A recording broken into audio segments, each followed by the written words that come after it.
പിന്നെ അഭിനയിച്ച ആരാണെങ്കിലും സുഗു മെയിൻ അടിപൊളി. സുഗു സജിൻ ഗോപുവിന്റെ കഥാപാത്രം അടിപൊളിയായിരുന്നു. അടിപൊളി എന്ന് പറഞ്ഞാൽ ആള് നല്ലോണം എഫേർട്ട് എടുത്തിട്ടുണ്ട് ആ ഫിലിം കഴിയുന്നോളം. അഴിഞ്ഞാടി എന്നൊക്കെ പറയാല്ലേ. കറക്റ്റ്. ആൾക്ക് ആളുടേതായിട്ടുള്ള ഒരു സ്പേസ് എനിക്ക് കിട്ടിയെന്ന് പറയാം മലയാള സിനിമയിൽ.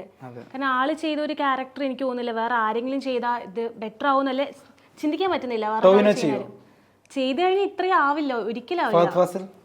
എനിക്കത് ചിന്തിക്കാൻ പറ്റുന്നില്ല. ദുൽഖർ സൽമാൻ, പൃഥ്വിരാജ് സുകുമാരൻ, ഇല്ല. നിവിൻ പോളി, ഒരിക്കലും ഇല്ല.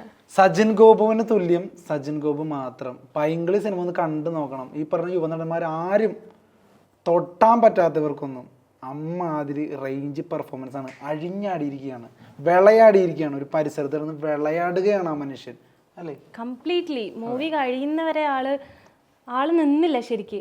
ആളുടെ ക്യാരക്ടർ എന്താണോ കംപ്ലീറ്റ്ലി ആളിങ്ങനെ അതിൽ സകല കലാവല്ലഭൻ. പാട്ട്, മോണോ ആക്ടിങ്, മിമിക്രി, പിന്നെ ആ മുഖത്ത് മിന്നി പറയുന്ന ഭാവങ്ങള്, അയ്യോ അല്ലേ. വേറെ ഏത് നടനാണെങ്കിലും ചളി മൂടോ അല്ലെങ്കിൽ കയ്യിൽ നിന്ന് പോകും സത്യം പറഞ്ഞ. അതെ, ഉറപ്പായിട്ടും. ആ പൈങ്കിളി ഡയലോഗ്സ് വരുമ്പോൾ തന്നെ ചിലപ്പോൾ നമുക്ക് എഫക്ട് ചെയ്യും. ഒരു ഇത് ഇങ്ങനെ ചെയ്തു വെച്ചല്ലോ എന്ന് തോന്നും. പക്ഷെ ആള് ചെയ്തതുകൊണ്ട് ഭയങ്കര ഓവറാണ് ആക്ടിങ്. അധികം കുറച്ച് ക്യാരക്ടേഴ്സിന്റെ ഒക്കെ ആക്ടിങ് കുറച്ച് ഓവറാണ്. പക്ഷെ ആ ഓവറിനെ നമുക്ക് മനസ്സിലാക്കാൻ പറ്റുന്നു.